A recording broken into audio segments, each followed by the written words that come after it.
মমতায় মহাবিপদ। ৮২ বছরের এক বৃদ্ধকে বাড়ি ছাড়া করার অভিযোগ ওঠে তার আইনজীবী বৌমার বিরুদ্ধে।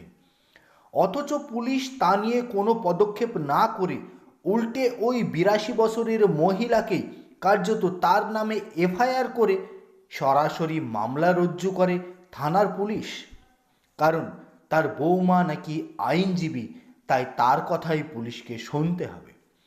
মামলায় পুলিশের ভূমিকায় প্রশ্ন তুলে এফআইআর ও চার্জশিট সরাসরি খারিজ করে দিল কলকাতা হাইকোর্ট। আদালতের পর্যবেক্ষণ, বিচারপতি শম্পা দত্ত পালের মন্তব্য, পুলিশ তার দায়িত্ব নিরপেক্ষতার সঙ্গে পালন করেনি। বিচারপতি শম্পা দত্ত বলছেন, পুলিশের এই ধরনের দায়িত্ব হওয়া উচিতই নয়। শুধুমাত্র মহিলা আইনজীবী বলে প্রাথমিক অনুসন্ধান না করেই তার অভিযোগের ভিত্তিতে পুলিশ এফআইআর করে চার্জশিট জমা দিয়েছিল।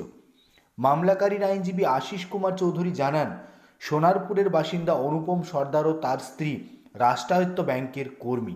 বাড়িতে দাদা, বৌদি, ছোট বোন ও ৮২ বছরের বৃদ্ধ মা। অভিযোগ, পারিবারিক সম্পত্তির বিবাদের জেরে দাদা ও বৌদি অনুপম বাবুর পরিবার ও তার বৃদ্ধ মা এবং ছোট বোনকে বিভিন্নভাবে হেনস্থা করে। দিনের পর দিন চলে এই হেনস্থা। এই বিষয়ে তিনি একাধিকবার পুলিশের দ্বারস্থ হয়েছিলেন, কিন্তু পুলিশ কোনো পদক্ষেপ নেয়নি বলে দাবি মামলাকারীর। উল্টে তার ৮২ বছরের বৃদ্ধা শাশুড়ি সহ পরিবারের ৪ সদস্যের বিরুদ্ধে মারধর ও নির্যাতনের অভিযোগে পুলিশের দ্বারস্থ হয়েছিলেন মহিলা আইনজীবী। ৮২ বছরের বৃদ্ধা নাকি মহিলা আইনজীবীর গায়ে হাত তুলেছিলেন। ৮২ বছরের বৃদ্ধা নিজেই যিনি ঠিকমতো হাঁটতে পারেন না, চলাফেরা করতে পারেন না, তিনিই নাকি ওই মহিলাকে নির্যাতন করেছেন। শুধুমাত্র আইনজীবী হওয়ায় বারুইপুর থানার পুলিশ কোনো অনুসন্ধান না করে এফআইআর করেছে।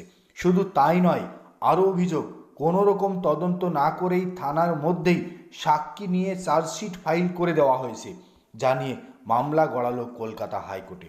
মামলার কেস ডায়েরি দেখেই বিচারপতি বিস্ময় প্রকাশ করেন।